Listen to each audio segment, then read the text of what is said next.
to talk to you this evening about history. Because we've heard a lot today about what immigration could do in the future and what people have predicted it will do in the future. But the best way to actually understand the effects of free immigration are to look at examples of it in the past and learn from those. With this in mind, I'd like to first go to what they talked about global politics and voting with your feet. Now, although this sounds really good in practice, I would argue that it does not actually encourage the development in a direction which Western democracies and which most of the developed world actually wants. For example, when people voted with their feet during the Cold War by leaving East Germany to go to West Germany, the Soviet Union did not develop more liberal economic policies. They built a massive wall to keep people from moving. As well, when people moved from Germany to the United States before the Second World War, that did not stop the United States from attacking Germany. Similarly, when people moved from East Germany to West Germany during the Cold War, this only increased East-West tensions and did not at all fix them. Would you not agree? I want to go back for a second where you said that the regime with bad services built a wall because they didn't like free immigration because other people were leaving. Free immigration is the enemy of bad regimes. Yes, but that doesn't mean that it's going to improve the conditions of the people in the regimes, which is what you claim it would do. I would agree that free immigration is the enemy of the regime, but it doesn't mean the regime will fall, and it doesn't mean the regime will become any better. Another thing they talked about is that the system can handle the influx of immigrants. They called it an elastic, which can take ever more, increasing jobs and increasing people. However, every elastic has a snapping point. I would like to point to Great Britain during the Industrial Revolution and 1920s USA. In both of these cases, the systems of the time and the infrastructure of the time could not keep pace with the growth of cities and the movement of people. As a result, people in Great Britain lived in squalid conditions with piles of human fecal matter in the streets. In the 1920s USA, especially in New York, there was no reliable waste treatment plan or reliable garbage removal plan for almost 50 years, and people were forced to live with garbage in the streets on a daily basis. The system cannot always handle it, and to say that it can without looking at these examples is foolish. Would you not agree? And as we see in the long term, clearly the United States and Great Britain have become very, very bad economies. That is not necessarily true in this case, but at the same time, or I understand your point, but rather I would like to say that if you open it up for everyone, there will not be any markets to sell to, and this will keep on increasing. With those places, they had a natural decline. With 1920s United States, the Great Depression ended this influx of immigrants. But if you have continual free immigration, there is no end to this increasing problem of people moving.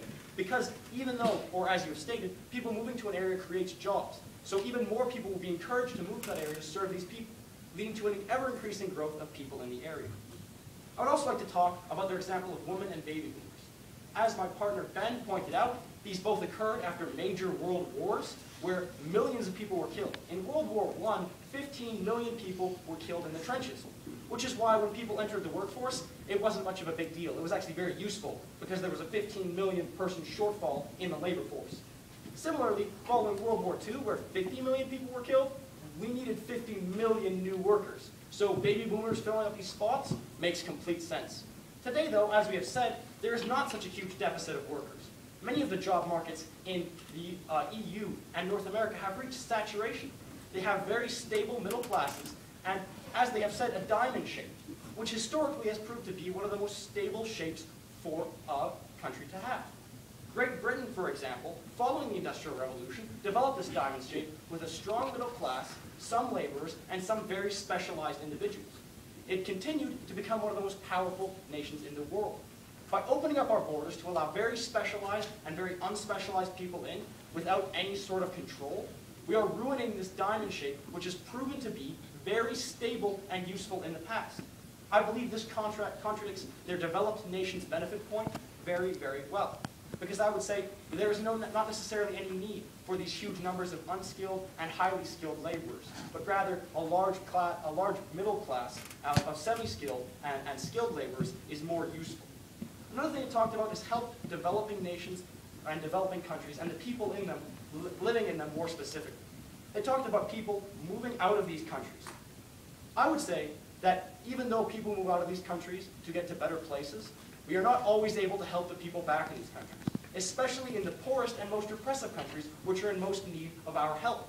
Because these are the ones where the corruption prevents money from getting back through remittances very accurately, and these are the ones where people are unable to leave easily.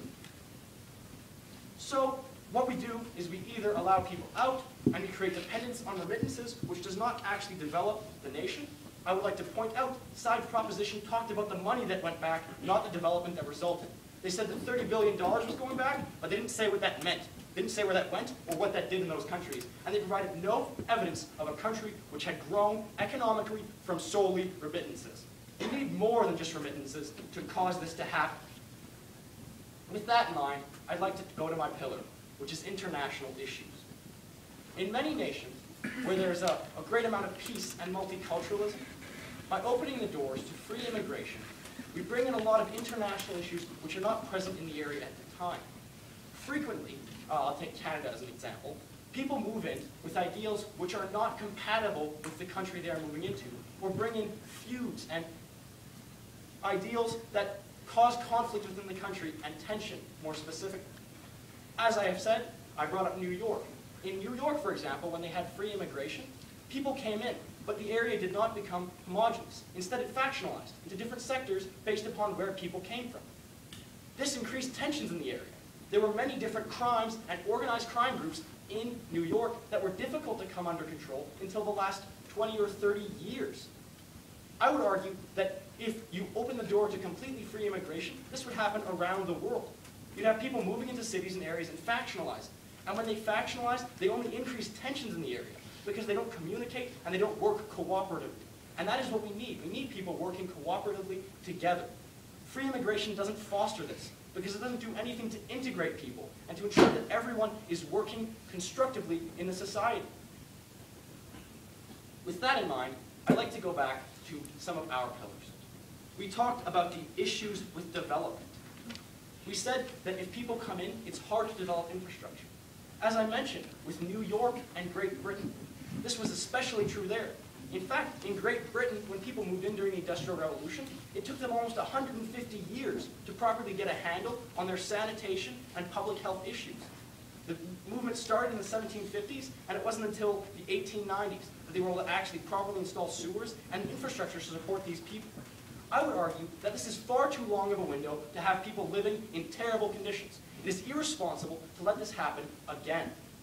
Another thing we talked about is employment and integration. People have trouble currently finding jobs. And if we open the door and have no immigration or support, it's going to be even more difficult for these people to find jobs.